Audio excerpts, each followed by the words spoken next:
Find yourself looking for a new job or change in career? Monster.com is here to help. We are not only here to bring you job postings, but also AI interview prep and salary tools, expert career advice, and top-notch resume services. We've got everything you need to land your perfect job fit. Discover the magic of finding the ideal job with Monster.com. Your future starts now. Visit Monster.com today. Your next job opportunity is just a click away. Grumpy Old Geeks, a weekly talk show hosted by Brian Schulmeister and Jason DeFilippo, discussing the finer points of what went wrong on the internet and who's to blame.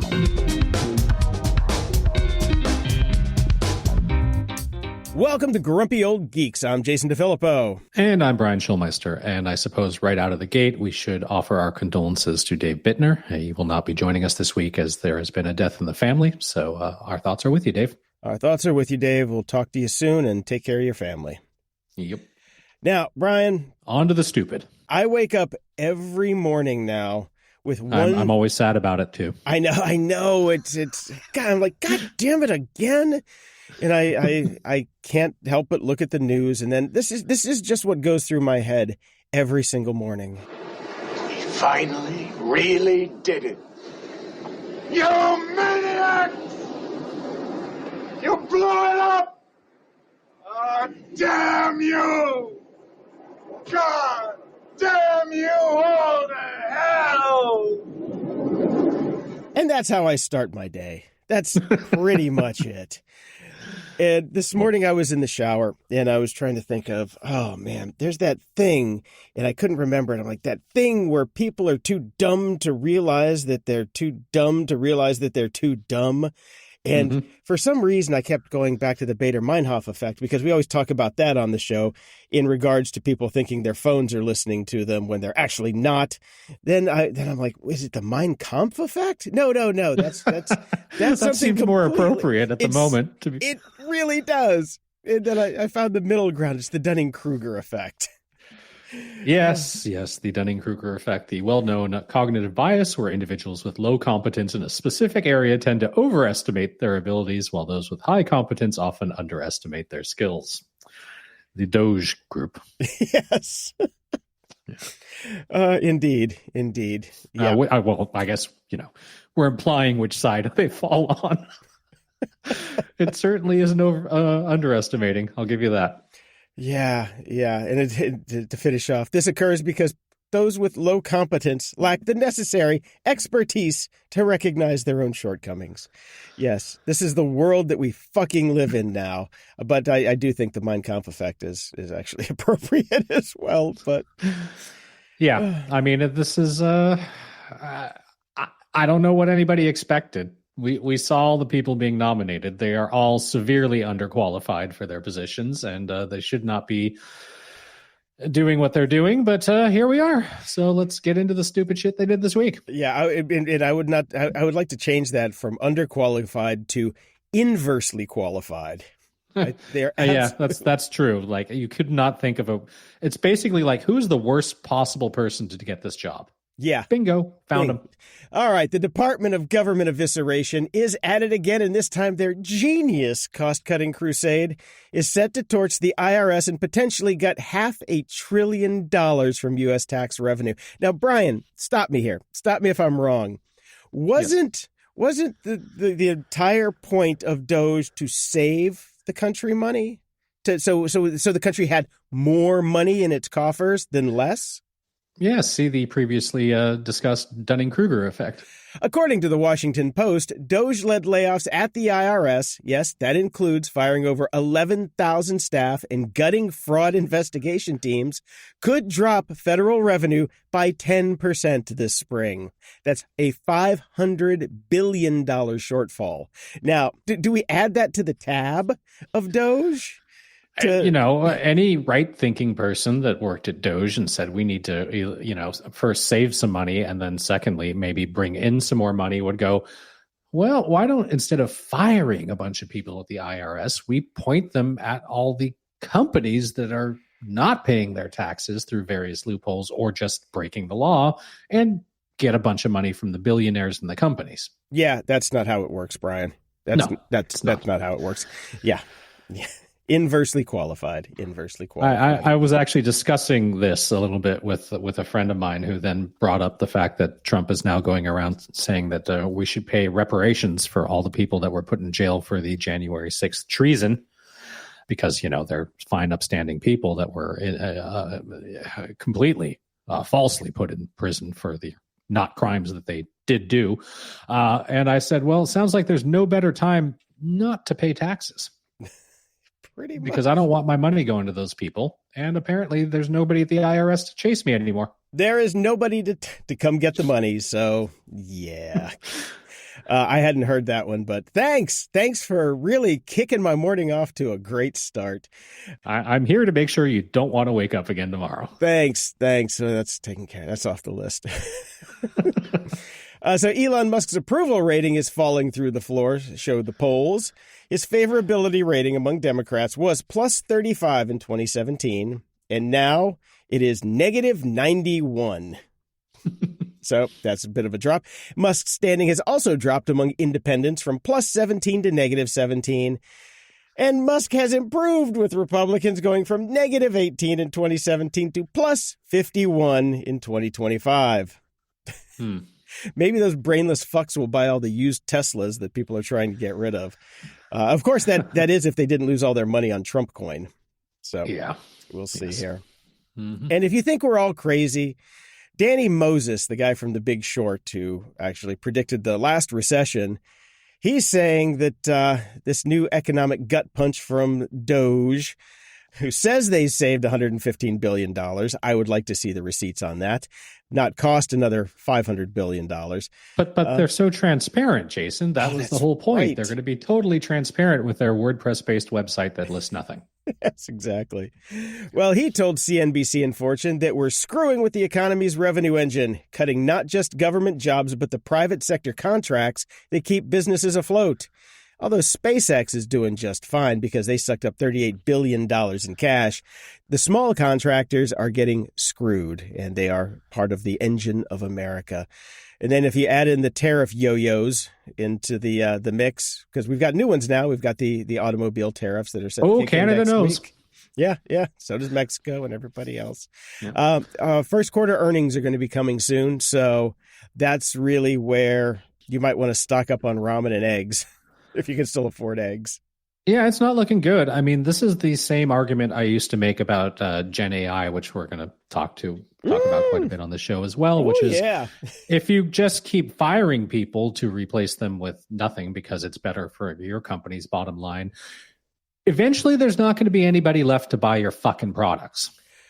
I think I said that on the first episode of the show, Brian, when we were talking about Amazon and Amazon not paying enough of a living wage so that people that actually work there, which is going to be the entire world at some point, won't even be able to shop at Amazon. So this has all happened before. This will all happen again. Maybe. Except this time, it looks like it's really, really happening. In the news... Well, Jesus fuck, OPSEC! Brian. OPSEC. What the fuck? You can't turn on the TV without Signalgate hitting you in the face. Yeah, Brian, OPSEC. Well, what's there to say? I know. What I thought we were going to be scooping These are the this. best people that they could find. These are the people that they said should be running all of this stuff. They are so smart. They can't keep a journalist off their thread discussing war plans. Yeah. They are so smart. They're using third-party software to discuss war plans instead of the approved government processes. Again, the reason they're doing this is because, of course, these things can be deleted if you remember not to include a fucking reporter on the chain. And there can be no Freedom of Information Acts if they do this. This is the reason why. This is part of the plan. This is a feature, not a bug. Except for adding the journalist to it. And of course, even though the NSA said, don't use Signal because the Chinese and the Russians are listening, but also nobody's going to get prosecuted over this because he's learned his lesson, Brian. Of course he has. Yeah. Of course. We're going to use Telegram now. Yeah. What the fuck we're thinking. Well, again, it does get a bit worse. I was going to say, but first we have to pardon the guy from Telegram who's stuck in France right now. Maybe we can catch the next flight since what's his name? The child molester trafficker, Andrew Tate doesn't need the plane anymore since we already flew him back once. We can go get the guy from Telegram to come back, and then we can use Telegram at the same. Yeah. We'll get them all in a room. Andrew Tate, the Telegram guy, the Dread Pirate Roberts, and let's get Snowden back over too, since apparently there's no such thing as classified material anymore. So I guess Snowden should be off the hook, right? Yeah, theoretically, it's only classified until you put it out there. Then it's no longer classified because it's out there. Yep. Yeah, that's the theory here. But it does get worse, and you do think that I understand that Doge is trying to cut government spending, but I think perhaps a government-wide subscription to Have I Been Pwned might be a good investment at this point, because Der Spiegel has found the contact data of many of these officials that were on that Signal chain is out there, including their mobile phone numbers, their email addresses, and even some of their passwords.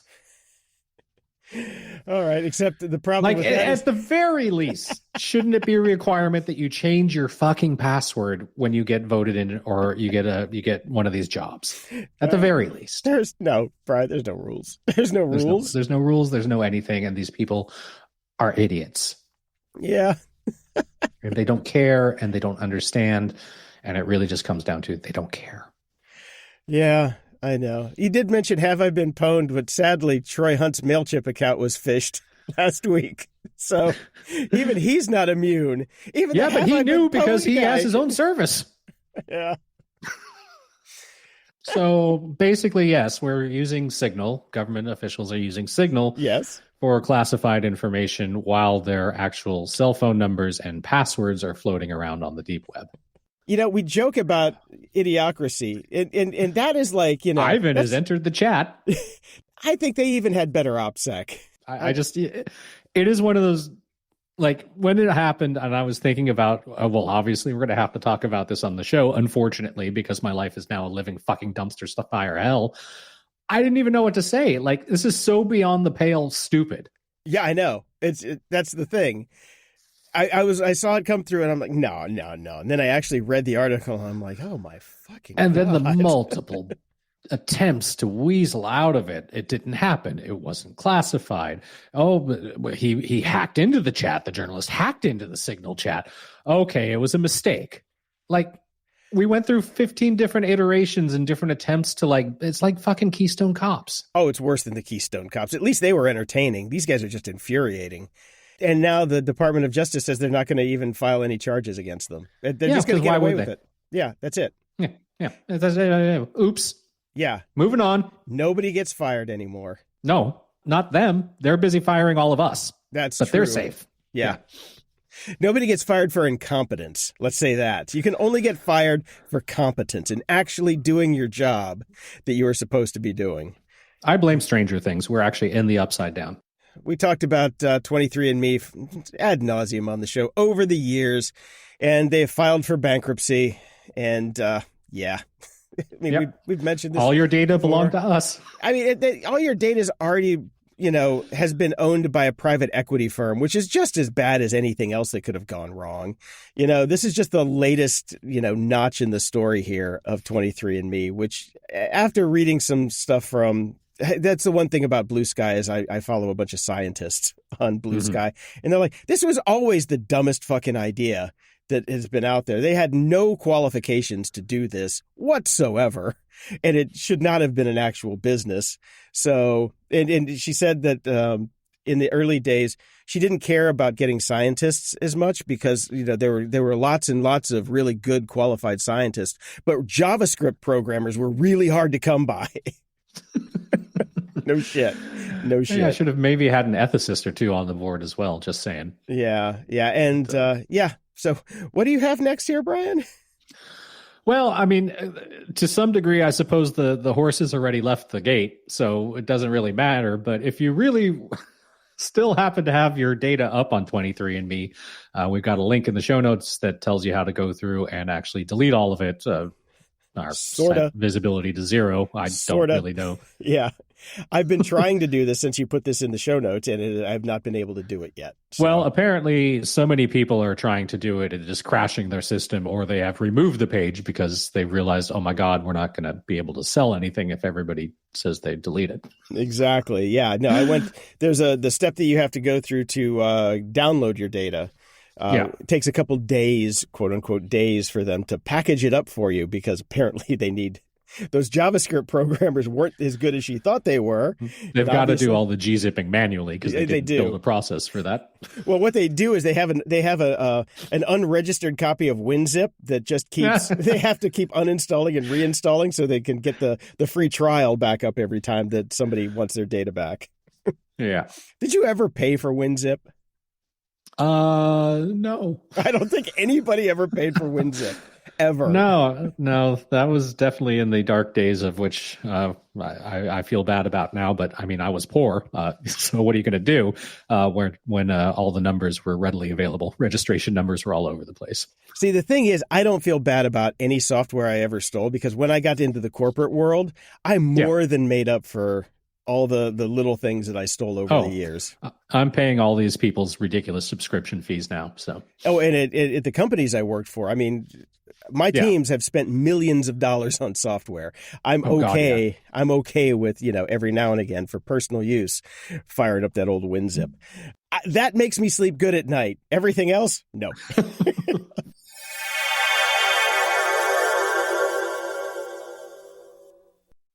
Mochi Health is here to help you start your weight loss journey with caring, personalized support. Meet one-on-one with board-certified obesity doctors and registered dietitians who truly listen and understand your unique needs. Eligible patients can access affordable GLP-1 medications delivered right to their door each month. No insurance? No problem. Mochi Health accepts FSA and HSA, making care accessible and affordable. And with 24/7 customer service, you'll never feel alone on your path to better health. Get started with Mochi Health today. Take the free quiz at joinmochi.com and use code AUDIO40 at checkout for $40 off your first month of membership. That's joinmochi.com with promo code AUDIO40.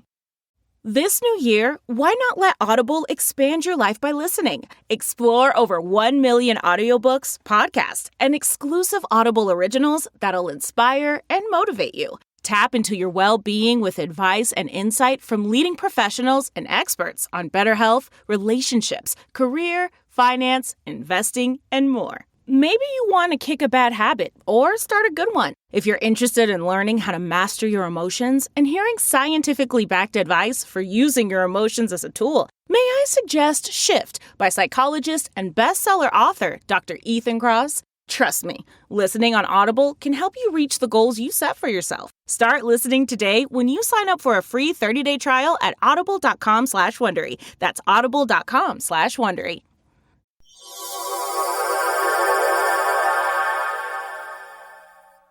Perplexity was in the news this week because they have laid out its vision to rebuild TikTok from the ground up, right here in the good old U.S. of A.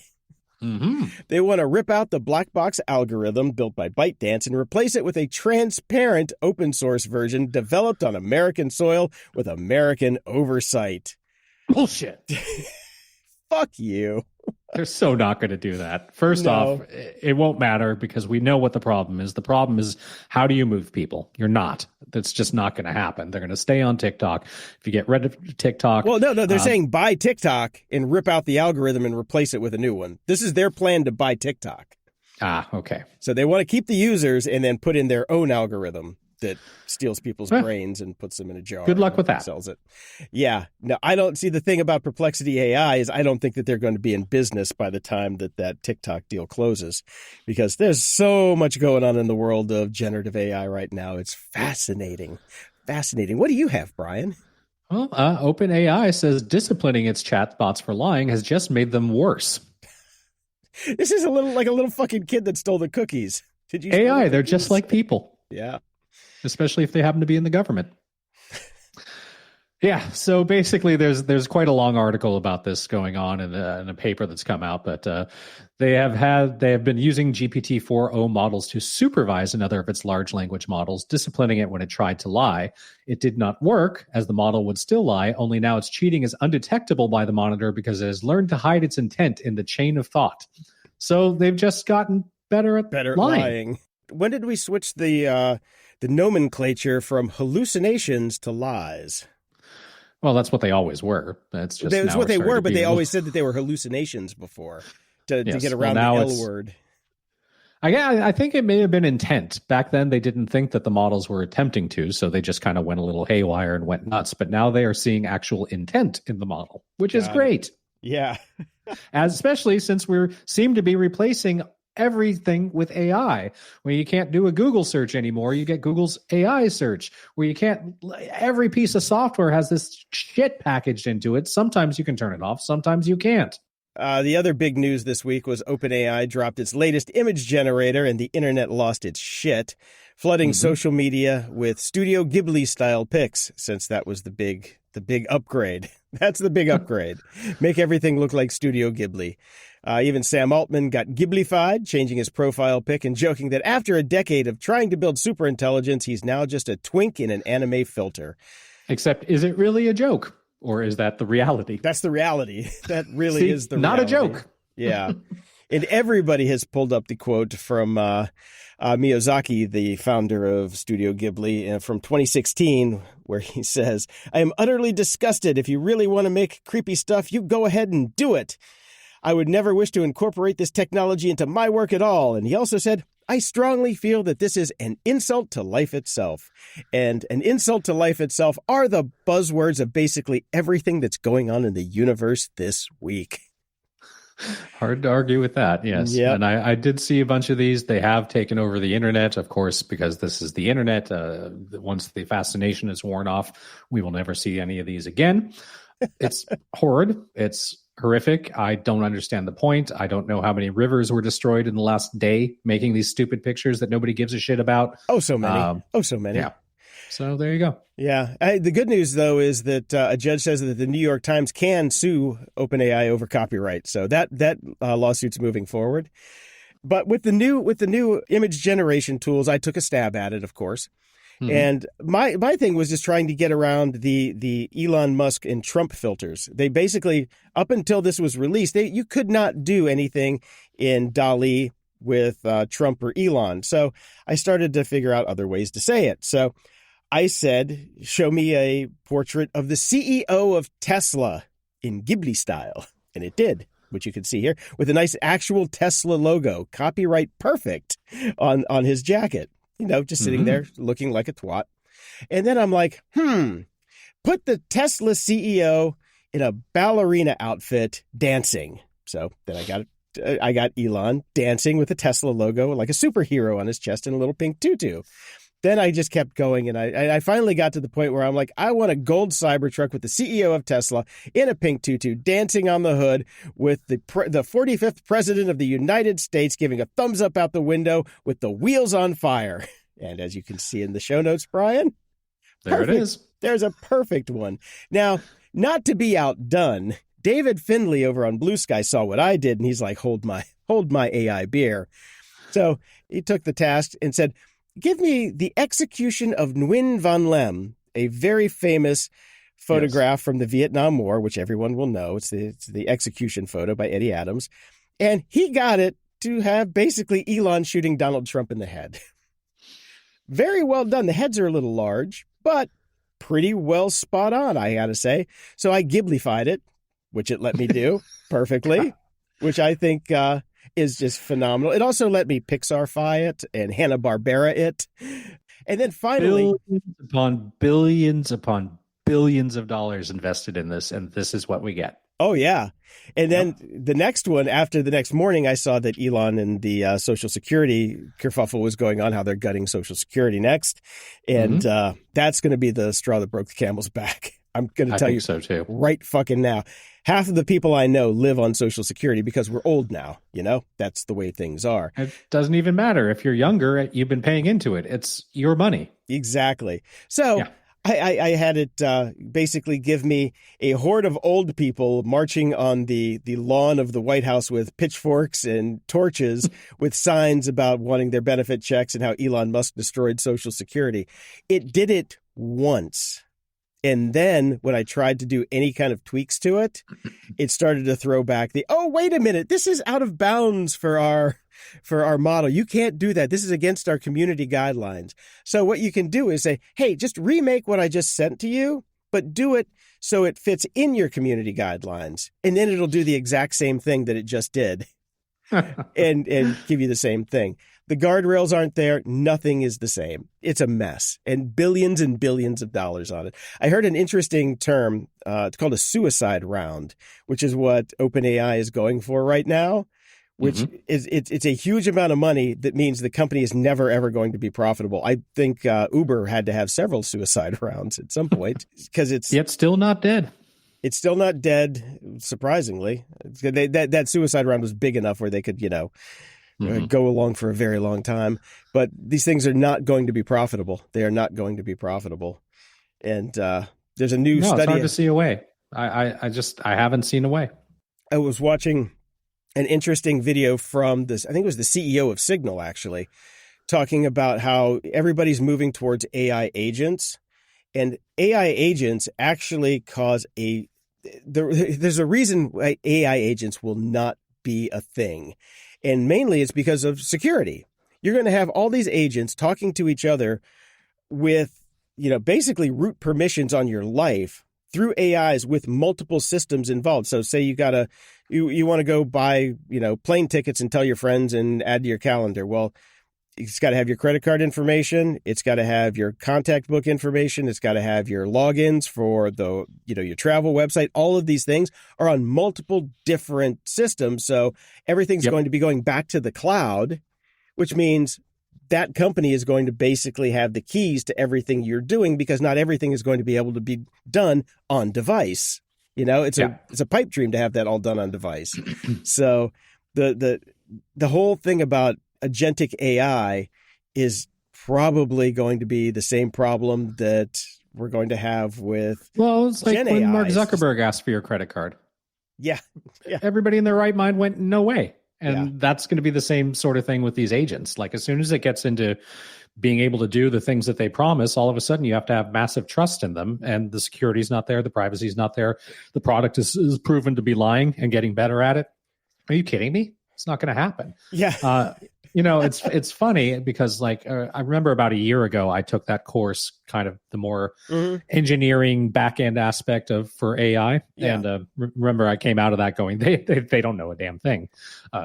They have theories about why this is all working, but they don't actually know. It's a black box.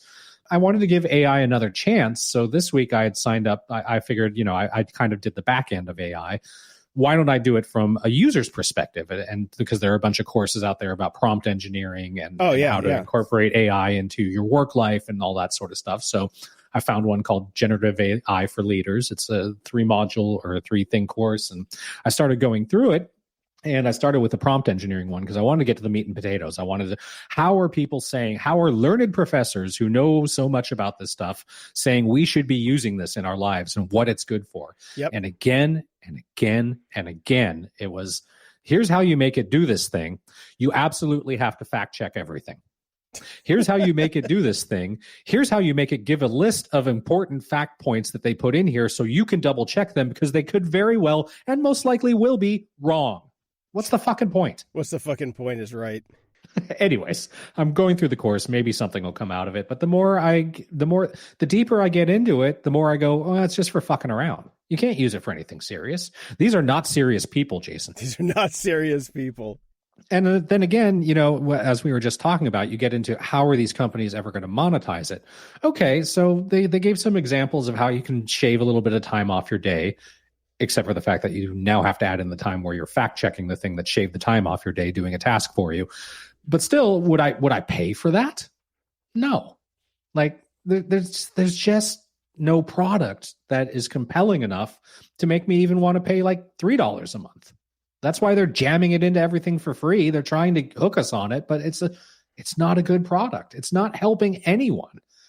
It's wrong more often than it's right. And the argument is it's going to get better. Well, I think the argument that we were just told is it's just going to get better at lying. Yeah, exactly. It's not. They've had enough time to make this substantially better. They've had years to do it. More training obviously isn't helping. So where's and they're running out sauce? Of things to train it on. Yeah.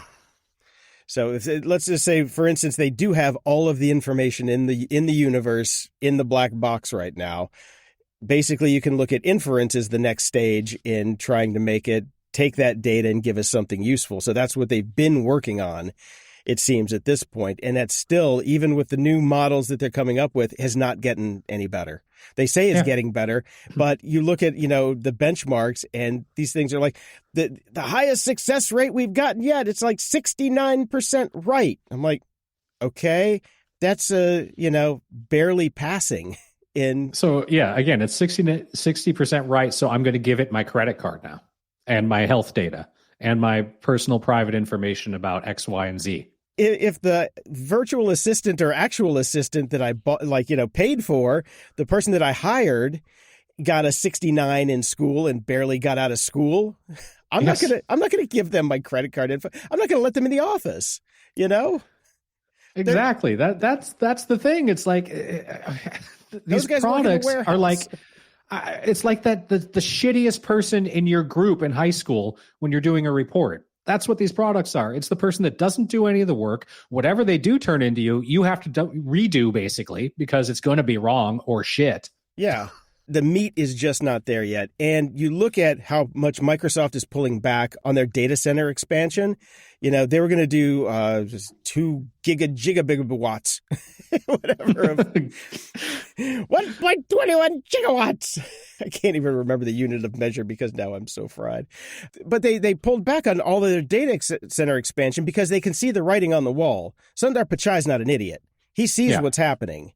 And he's planning for the future. And we've got this new company that's doing their IPO today, which is basically an old Bitcoin mining company with $8 billion in debt who's going public. It's like, do you want to buy stock in a company that's got $8 billion in debt? Not really. They said that they were worth $30 billion and they downsized it to $23 billion. I'm like, okay.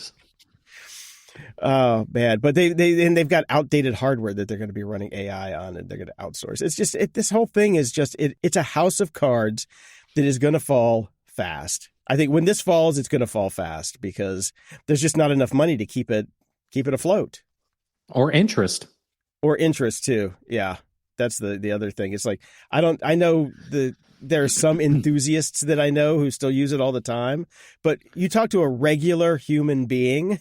Or a normie, they don't give a shit. They don't. No, it's you're doing your Studio Ghibli things or whatever goes viral at the time for Gen AI. That's kind of interesting, but nobody's using it. And you've got some bros out there, the same bros that were super into NFTs and super into fucking blockchain and super into all the other bullshit they've been trying to cram down our throats the past few years. They're the people that are out there trying to get people to give them money to make some AI crap that nobody wants. Yeah. That's all that's happening. Mm-hmm. Yep. And there's no super intelligence and there's no AGI. So no. What there is, though, is a joint study from OpenAI and MIT Media Lab exploring how talking to ChatGPT affects emotional well-being, analyzing 40 million conversations and running a controlled trial with 1,000 users. While the results... Well, most people don't turn to ChatGPT for emotional support, but a small group of heavy users do, and some even consider it a friend. Voice mode has mixed effects, which are short chats are fine, but daily prolonged use often made people feel worse. And text users showed more emotional nuance, but personal chats sometimes increased loneliness, while general small talk led to emotional dependence. Users already prone to emotional attachment were especially vulnerable. No shit. So here's the deal. Don't lean on any AI to cure your loneliness, period. Talk to a human. There's a lot of unemployed people out there that probably need a shoulder to cry on right now. So why don't you go talk to them and stop drying up the rivers for a little bit of emotional support. That's what I'm saying. Yeah. Fair. Well, let's get off the AI train for a bit into just kind of normal general shenanigans. Amazon is suing the Consumer Product Safety Commission over its decision to hold the company legally responsible for faulty products on its platform. Yes, for doing what they're supposed to be doing. Amazon has now decided that's not fair, and I'm going to sue you. They're trying to get off on a technicality here. They're saying that Amazon is saying that they should be considered a third-party logistics provider instead of a distributor, and also calls the CPSC unconstitutionally constructed. Wow, that is straight out of the modern-day Doge playbook, right? Yeah. Yep. I reject your thing. I say I'm not what I am. And by the way, you shouldn't even be here. And I fought in your general direction. So we'll see what happens. But basically, yes, Amazon has been shipping out stuff, and the Consumer Product Safety Commission says you are actually responsible for these things that people are buying on your platform and that you are then sending to them. Amazon is saying, hold on a second, buddy. It's somebody else that makes this stuff. We just take most of the profit for creating the infrastructure and doing the shipping and distribution for it. And the CPSC is saying, yeah, you take most of the profit. You're responsible. Yeah. But we're just a platform, man. We're just a platform, man. I just can't believe the CPSC still exists. Give it another week. There won't be anybody left to sue. The U.S. Treasury just lifted sanctions on Tornado Cash, the crypto mixer at once called notorious for laundering $7 billion. That's $7 billion with a B, $billion in stolen crypto, mostly by North Korean hackers. Treasury says it used discretion after a legal fight, but still warns it's worried about crypto funding Kim Jong-un's nukes. Tornado Cash founders are still facing criminal charges for money laundering and sanctions violations. And, mixers like this exist to hide where crypto comes from. And it's a great tool if you're a hacker or a Bond villain or Kim Jong-un or part of the Trump family. Oh, speaking of the Trump family... Mm-hmm. Trump's latest crypto hustle just dropped. A stable coin called USD1, launched by World Liberty Financial, a so-called DeFi venture backed by the Trump clan, is pegged by the US dollar. That's right. Now, another crypto scam by the Trumps already, not even in month 4 yet. With over $550 million raised and high-profile backers like Justin Sun in the mix, they're diving headfirst into the stablecoin wars, which I don't know if stablecoins they've been around for a while now, and they haven't been in the news much because it's kind of a shit show in stablecoin land. There's so many of them. There's a lot of there's almost as many stablecoins as shitcoins nowadays. Almost. And with Trump pushing the strategic Bitcoin reserve and claiming crypto will supercharge the U.S. economy, well, you can kind of see where that's going. I sure can. Yeah. You know what backs the U.S. economy instead of a stable coin that's backed by the U.S. dollar? The U.S. fucking dollar. Yep. I think we're okay. Yeah. I just love how all these bros keep reinventing things we already have and making them worse. They're reinventing the middleman is exactly what they're doing. They're trying to privatize, kill the government, privatize everything, create more middlemen, and they want to be the middlemen. That's the playbook. Yes. Yeah. Well, Twitter is long dead, but the 12-foot tall bird logo from its San Francisco headquarters will live on. The sign, one of 2 birds that formerly adorned the offices, has been sold at auction for $34,375. It's a bit less than the auctioneers thought it would fetch, but it's quite pricey for a large sign that you can't do anything with. Although I do have an idea for the unknown buyer. I think you need to create an art project. I need you to take this sign. I need you to find the beach. I need you to bury it half in the beach, and I need you to get down in the sand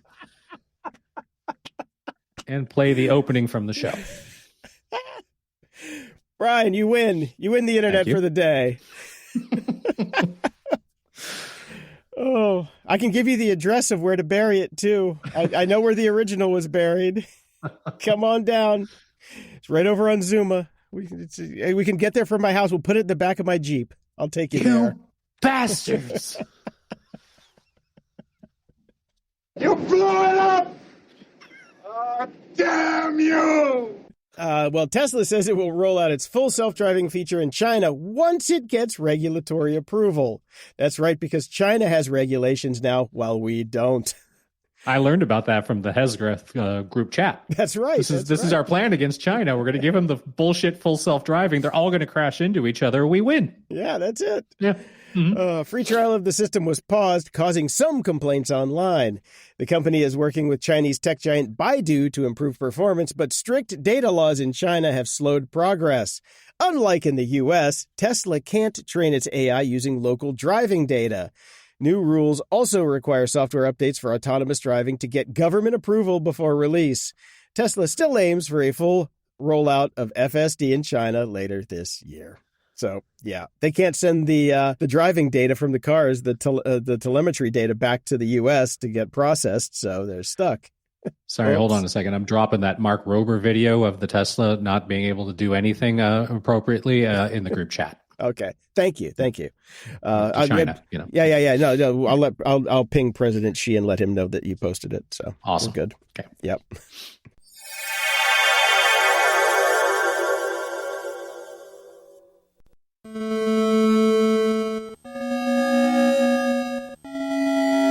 Media Candy. Got a bit of feedback to start off the segment. Mr. Taco Man wrote in, please tell me you guys have some sort of good reads for movies and TV shows. I already hear all these good recommendations in the episodes, but I forgot to write it down. We don't. We don't. We have in the past. You know what we do? We do a podcast. Yep. And it's in the podcast.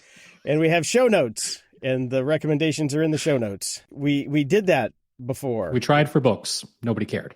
Yeah. Everybody that asked for it said, thanks, I'm not going to look at it again, even though we spent hours on it. And show fans put together lists, and everybody said, thanks, and then never looked at it again. So, No, we don't. We have show notes. and as Brian said, we have a podcast. Yeah, we put it in the podcast, and check out our Discord because people are talking about stuff all the time. So there's that. IT has been wrote in. Hi, guys. This one is for Brian. I remember him mentioning that Diners, Drive-Ins, and Dives is his happy place. Since he's all things Canadian these days, I want to mention to try out You Gotta Eat Here with John Catucci. I believe it was on Food Network Canada. Been able to catch it on the Roku channel. It's an older show that has run its course. He also did the Big Food Bucket List. Either way, now I can go find places to eat north of the border. I just want to let them know I'm from the U.S. I stay grumpy. I've not heard of that show. The problem with older shows is, of course, a lot of the restaurants are gone by now, especially in Toronto. Toronto has a pretty quick turnover for restaurants in general. But I did find, by Googling it, You Gotta Eat Here map of restaurants in Toronto, Ontario, some of which I've actually been to. So I've included that link in the show notes, and I do highly recommend the Bark Smokehouse. It's very good. That's interesting because when Diners, Drive-Ins, and Dives goes to a restaurant, it all but guarantees that they will stay there forever because they get so much business. So apparently that one, You Gotta Eat Here, did not have the same network effect as Diners, Drive-Ins, and Dives does. Yeah, I don't know. Maybe a lot of them are still around. Some of them aren't. So it is what it is. But thank you for the tip. I will see if I can catch that show anywhere. In other news, speaking of podcasts, Common Sense with Dan Carlin has actually put out a new episode. What? Yep. Holy shit. Is it any good? He has stayed away from it for a long time for obvious reasons. It's called What's Good for the Goose. And it's pretty good. Okay. And apparently people are pissed off at him because it's like, he definitely comes out pretty strongly anti-Trump, but says, basically it's everybody's fault so far. Okay. So, it's a good listen. I've missed it. I've always enjoyed his Common Sense podcasts more than the history ones, depending on subject, of course. So it's good to have him back. But judging from the blowback, he may not do it again ever if we don't have another election. Oh, come on, Dan. Come on, Dan. If we can do it, you can. Hey, TechCrunch is even doing it. Get out there. Come on, Dan. And in AI-related news to Media Candy, on May 9th, AMC Theaters will start showing a sci-fi movie that was shot in Swedish, but will make it look like it was made in English instead. It's called Watch the Skies, and it was released in its home country as UFO, Sweden, had undergone visual dubbing with the help of artificial intelligence. A company called Flawless, that's the opposite of nominative determinism, used its technology to digitally alter the film's images, making the actors look like they were truly speaking in English, as opposed to having dubs or just, being dubbed over and them not changing their lips or how they moved. So they say it worked out pretty well, but and that they say that this is also compliant with the rules set by SAG-AFTRA. So we'll see. But I got a little bit of news for you, Flawless AI and the sweet AMC theaters. People that won't go see a dubbed film aren't going to go see this either. Since it's with the actual actors, though, it might be different. It could be, but we'll see. It's always the problem. But, the interesting thing is it's like, how good is their English? So, I don't know. Well, they probably used AI for that, so a lot of things are wrong. True. We'll see. Well, I won't see because I'm not going to go see the movie. We got a double barrel helping of Daredevil this week. Did you watch both episodes? Of course I did. Yeah, they were great. I really liked the first one, the standalone. I think they need more of those. It was great. Yeah, I kind of went back to the old school, Yep. Yeah, it was good. Yeah, so good stuff. I watched a show on Amazon called For the Win, mostly because I was in there trying to figure out when the next Wheel of Time episode came out, and then this got shoved up to me because I love my sports documentaries. So this is For the Win. This is about the National Women's Soccer League, and it was a lot of fun. If you're into soccer and the league, it was a good, well-done documentary, so really enjoyed it. And speaking of other things that I'm using to distract myself from the collapse of Western society, baseball's back. Yay. Okay. 126 games or 162 games or something like that. I may just follow another team so that there's fuck all else I can fit into my day, and that's all I'm going to do is watch baseball while the world collapses. Okay. And fuck the Dodgers, by the way. They're going to the White House. Yeah, what are you going to do? I'm not going to watch that, but I'll watch their games. Okay. There was a lot of discontent around LA when people heard that. They're like, what the fuck, man? We love you guys. Don't do that. So this week on Netflix, I watched Adolescence. Oh, my God. Did you watch it yet? I cannot bring myself to do it. You have to. You got a kid, man. Like you have to. I know. I'm going to have to. Yeah. So basically what Adolescence is, if you don't know about it, it's a 4-part series from the UK. It's not based on a true story, but it's based on events that happened around the UK with young boys being involved in a bunch of knife crimes. It stars Stephen Graham as the dad and Owen Cooper as the 13-year-old kid. It's a kind of a murder show, murder mystery, whodunit type of thing. This was Owen Cooper's first role, and the kid is phenomenal. The thing about the show is they're all 4 episodes are about an hour long, and they're all in one take. And it's not that fake one take shit where they kind of, flash around a thing. They literally are in one take. There was a thing that Netflix put out that showed they did 5 days of filming for each episode and what take it was, because they could only do 1 or 2 takes a day. I think they were scheduled to do 2 takes a day, but if something screwed up early, they had to redo it. And it's incredibly shot. It is incredibly hard to watch. I watched it over 2 nights, and I'm still thinking about it. I actually might go back and watch it again. Right. It is powerful and extraordinarily well done. And Stephen Graham should get every actor in this show should get every award. It's amazing that they did all of this in real time. Phenomenal. What's also phenomenal, though, is The Residents, which is a screwball whodunit set in the upstairs, downstairs, and backstairs of the White House among the eclectic Who added the staff. journalist to the chat? Exactly. It's got Uzo Aduba from Orange is the New Black. She was Crazy Eyes. Remember her? Oh, yeah. Mm-hmm. Yeah. It was going to have Andre Brower as the head usher of the White House, but unfortunately he died halfway through filming, so they recast it to Giancarlo Esposito, the Chicken Man. This was an amazing show. It is 8 episodes, and it is so good from start to finish. It is jam-packed with just entertainment. The visual effects are incredible. Everything about the White House is picture perfect. If you did not know what the layout of the White House was, you definitely will by the end of this, because they go into great detail, great visual detail, and great storytelling detail about every nuance of the White House. It is so cool, and it is a great whodunit.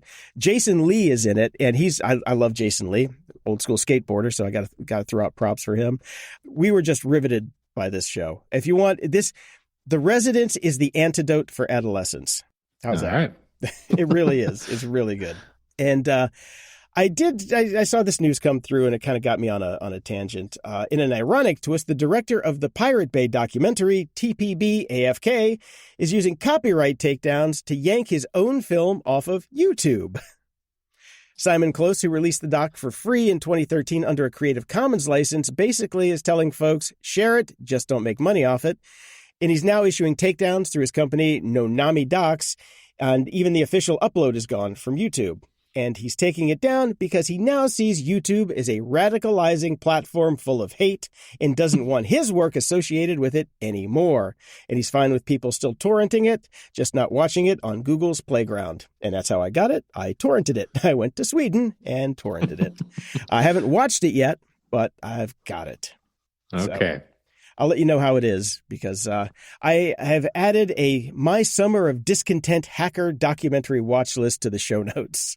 Okay. There are, let's see here, 1, 2, 3, 4, 5, 6, 7, 8, 9, 10 movies here. 10 movies about hacking and hackers that I think everybody should watch. Some I agree with, some I don't. That's why it's a good list. It gives you a different take around the world. A lot of these are for free. The only one really that you can't get for free, there's two. There's The Great Hack on Netflix, and Kill Chain, the cyber war on Americans' elections, is on Max. But the rest of these, I was amazed. You can find most of these on Tubi or YouTube. So all right, go check out the link. And because good we list. have, thank you. I put some time into that one. I thought it was a pretty good list. Yeah. Some good shit in there, I think. And if you guys have any additions you want me to add to it, drop me a note on the Discord in our media channel, in our what the fuck is that? Oh, we're at the media? No. Media Candy. My brain is fried. My brain is fried because this week I watched Severance. All of season 2. Well, first I rewatched season 1 for last week. Then I watched season 2 this week. I'd already started to watch season 2, and I panned it, which is what started this whole fucking shitstorm. And last night I fell asleep reading the pilot, like the script for the pilot episode that never aired. I found a bit of what is this extra stuff that they made called the Lexington Letter that helped build out the world. There's the there's the Lumon Terminal Pro that they put up on the Apple website that you can go look at that you can't buy. I have spent my week in Severance. And I just want to point out something for all of our listeners who are probably aware of this. And I do point this out about you every now and then, Jason. Whenever you say you are not going to do something, like you came out and you said, I will not watch Severance. Yeah. Within a month, you have changed course and you have consumed all media related to it whatsoever. I've seen interviews with the director. I have this quirk, Brian. I have the right amount of childhood trauma and alcoholism that make me not ever want to be wrong. So I will go to any lengths imaginable to prove my fucking point.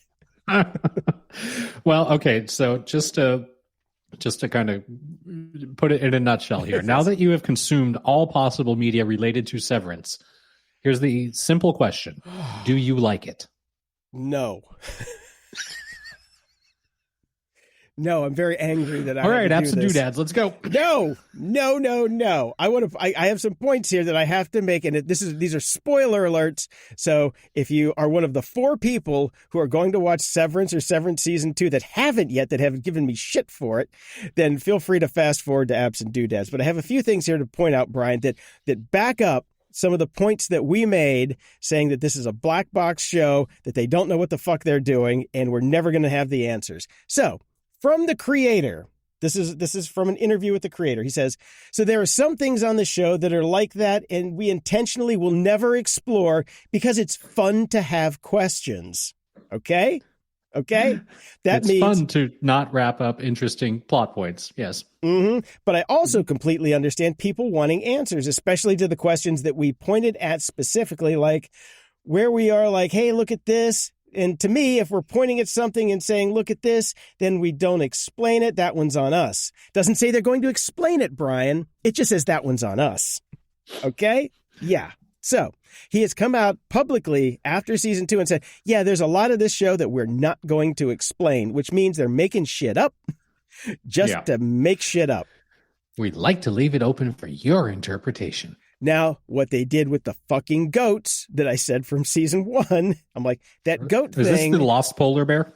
They actually did more on this show than they ever did with the polar bear in Lost. Okay, they tacked on a new storyline with the goats that they are sacrifices to the crazy founder Kier. All right, Because the show sounds horrible. It is so fucking horrible. They literally try and kill the goats. They have the little gun with the slug thing, everything. There's a whole leads to a battle at the end of season 2. There's fist fights and murder and all sorts of crazy shit. This thing was never meant to be this long. I'm going to tell you right now. I think I wanted to say it last week, but this should have been a 100-page short story. End of story. It would have been great. And trying to think that there is some grand mystical scheme behind the curtain with, this whole mythology that they've built up to build more episodes is absolute bullshit. The guy really was, when he came up with the idea for the show, was like, I hate my job. I wish I could just check out for 8 hours. Now we've got this entire world with goat sacrifices, all sorts of shit, $20 million episodes that there are times where there are minutes with no dialogue. And then you go back and look at The Residence, which has more story per minute than this has per episode, and it pisses me off. It just pisses me off. So I think Ben Stiller came along and got a hold of this show and got it into Apple and said, yeah, we're going to make this great show. It's going to be fantastic. And it did okay. And I just think that he bulked it up with his just crazy ass mind and turned it into this just ungodly mess of a show. You can watch it. I give it a B-, and that is being generous. But yeah, no, I literally have about 1,000 words that I wrote out the other night that I was going to go off on, which I'm not going to, because I think I've said enough. So please. I'm thrilled to hear it. I'm sure many of our listeners won't be. And I'm sticking by my original statement, which is I will watch the show upon its conclusion. And I'm told by people that loved the show and liked it, or even didn't care for too much for it, but watched it all the way through, that they at least stuck the landing. But you're basically telling me that the creator said, we're not going to stick a landing. Yeah, there's going to be a lot of questions that we're not going to answer. Yeah. And even the fans on Reddit say season 2, the writing sucks. So I even have a link. I got to put that link in the show notes so I have proof. I do have links to everything I talked about in the show notes already, along with the original pilot, the Lexington letter, the Terminal Pro, and the backlash on Reddit. So I'm not alone. So I can. Well, I'm still not going to sleep at night. Who the fuck am I kidding? Now I don't have anything to do while I'm worrying about the end of the world. Shit, Brian. Apps and doodads. Let's go. Apps and doodads. Well, I found a gadget that I actually think would be very useful for me for the past few years flying. I like to watch my movies now that my kid's old enough and he does what he's doing, playing Nintendo or whatever. So I actually get to watch a movie while I'm flying these days rather than paying attention to him. Unfortunately, most airlines have not caught up with Bluetooth. And I have my AirPods and I love them and I like to use them for everything. But I keep an old school pair of headphones in my bag, my travel bag at all times, so I can watch my movies. And, it's got the plug and I plug it right in, just like we did back in 1973. Do you bring a pencil to rewind the tape when it gets stuck?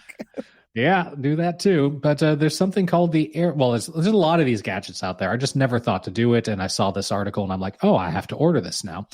There was a gadget called the AirFly Pro, and they've now come out with version 2. And all it is just a little gadget that you plug into any standard 3.5 millimeter headphone jack like they've got on every airplane. And it connects to your Bluetooth device and plays the audio through it. Now, obviously, I'm thinking airplanes, but this is great for treadmills at gyms or anything like that, or any old school stuff that you still happen to have around, which you probably don't. So they came out with the AirFly Pro 2, which they're saying offers improved sound quality thanks to the Qualcomm audio processor. It's optimized sound quality and latency, making movies, music, and games sound even better, helps reduce background noise.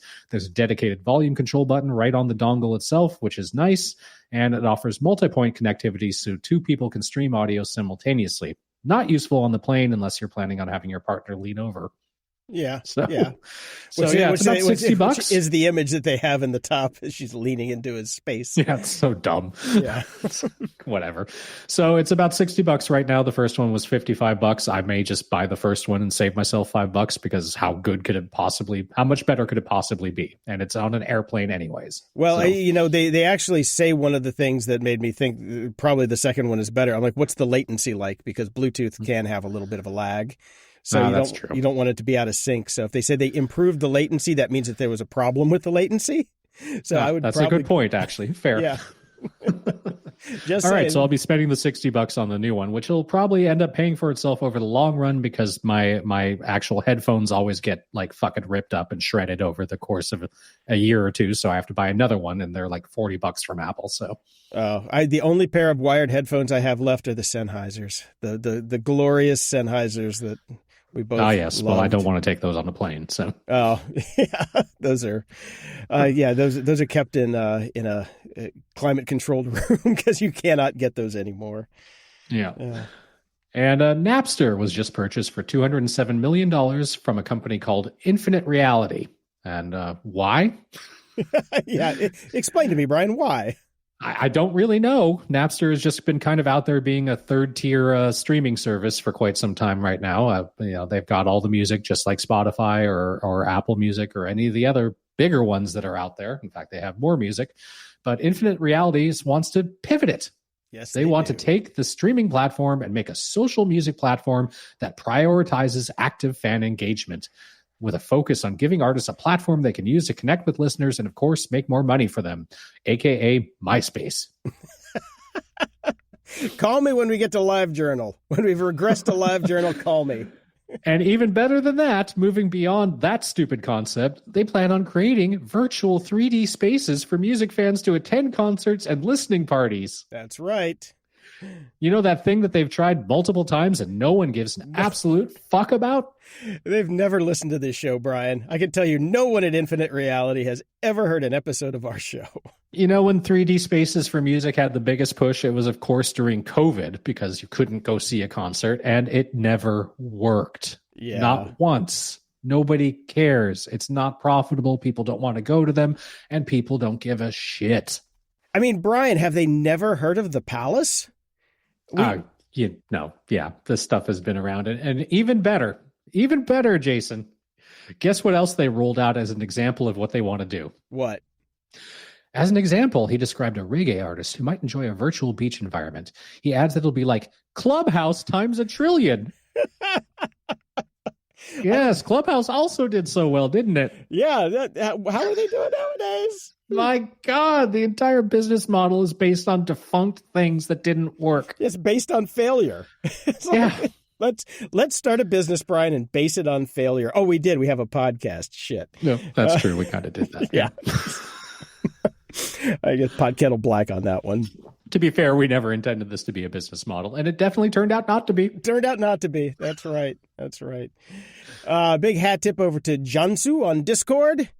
He sent the Consent-O-Matic, which is a browser extension that recognizes consent management provider pop-ups. Those little annoying ones that they're getting worse. They're everywhere now.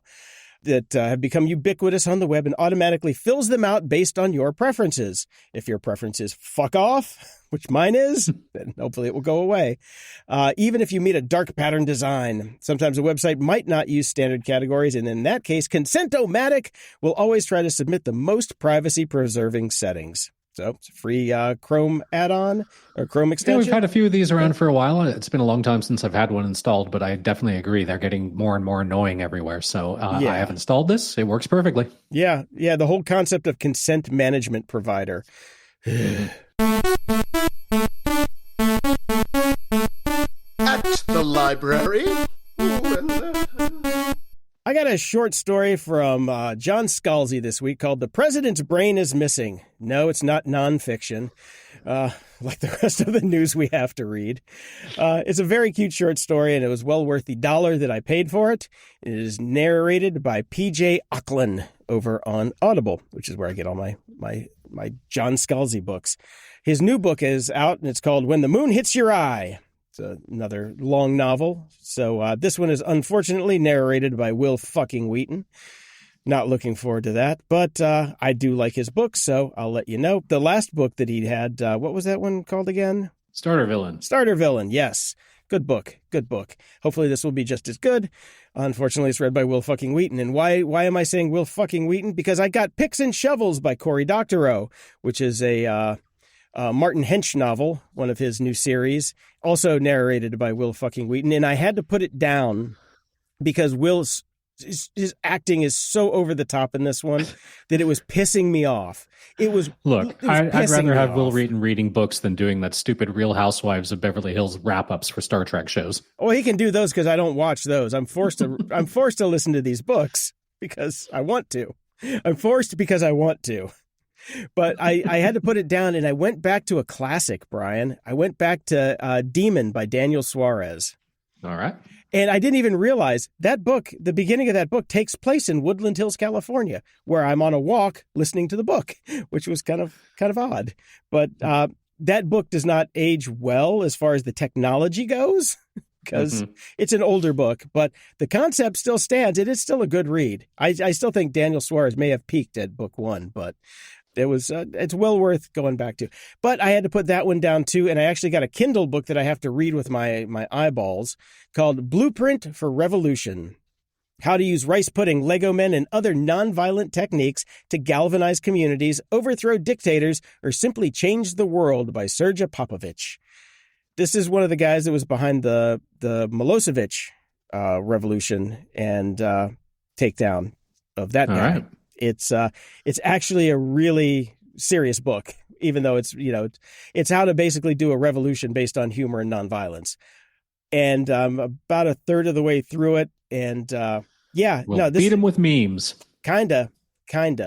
It's kind of a no joke book. I kind of recommend picking it up nowadays because the more ideas that we can have to throw gum in the works or gummy bears in the works, even is we kind of need those in our quiver. Agreed. And I'm actually working through a book that was recommended by listeners on our Discord. So hopefully by next week, I should be done. Closing shout outs! Over at Patreon, we've got Nobody New, but Jody and Josh have upped their pledge, so you are rock stars. And from the archives, we've got Philip Francesco Kaitare. I did research last time, so damn it. Katare, Michael, Don, Jade, Jennifer, Michaela, Holly, and Hot Wings for the win. So thank you all very much. And just a reminder, everyone, Patreon keeps this show alive. You can sign up for as little as $3 a month over at patreon.com/GOG. You get the show a little bit early and ad-free and in high definition. So please help us out. And if you do the whole year, you even get a discount. But you can do $3 or up to $1 million. We'll take it all. But we would like something, please. And over at PayPal, we've got Online Computers. Jens, Charlie, David, and Darla, who gave us a big old $50. Thank you so much. Hopefully American, because if that's Canadian, that's about $10 with this trade war going on. No doubt. Yep. And over at the tip jar, Thomas P. gave us another $50 and says, "Hey, Grumps, in recognition of your 13 years of macro stupidity on the internet refinement, Lumen Management has authorized me to donate $50 to keep you doing this mysterious and important work. Signed, audience member number 3 out of 5. You know, the one who likes Severance, and you too." Thank you very much, Thomas. Thank you. And also from Jennifer, Tony, and Adam. So thank you very much, everybody. Alrighty, we have a new 5-star review. You have not lost this listener. More than once, I've been remiss in properly supporting the podcast until it hit me. You provide the extremely valuable service of being able to say to my husband, "I told you so." That's $50 well spent. Might want to save that for marriage counseling. And you're both right. Severance is a slog. It fell flat for me, even though the premise was interesting. Others I know loved it. However, having said that, Apple does a decent job of focusing their content to specifically target the audience they are trying to reach. Obviously, they were not after my eyes this time. Thanks for keeping on. Well, thank you. Thank you very much. And we got some listener feedback this morning that just made my heart warm. Dugite Code writes in, "Years ago, I complained about the amount of politics in your show. I would like to take this opportunity to apologize. You were right. I was exhausted and wrong. Love the show, as always." Well, thank you so much. Oh, thank you. And finally, before we go, I would like to announce the official death of semantics, i.e. meaning and language. We still have language, obviously, but words no longer have any meaning whatsoever because KISS have officially confirmed their first performances since retiring from touring. Great. Apparently that money has run out. I guess so. So, yeah, this is our big last final tour. We spend the $700 on tickets, and we're back 2 years later. That's just great. I never liked KISS. Me Never. either. Now I like them even less, if that's possible. Until next time, I'm Jason DeFilippo. And I'm Brian Schulmeister. Thanks for listening to Grumpy Old Geeks. Get all the links and goodies from today's episode at gog.show/690. Want to keep the grumpiness alive? Toss a few bucks our way at gog.show/donate. Every penny helps keep the show on the air. Love the show? Share it. There's a share button in your podcast player. Use it to spread the grumpiness to friends, pros, and everyone in between, or maybe even people at Lumon. We'll love you for it. Swing by gog.show to join our Discord and chat with us and other show fans. Got thoughts, feedback, cool links, ideas on why we're wrong about Severance yet again? Hit us up at gog.show/contact. And don't forget to leave a 5-star review at gog.show/review, and we'll read it on the show. And guess what? We've got merch. Snag your grumpy gear now at shop.gog.show. Stay grumpy.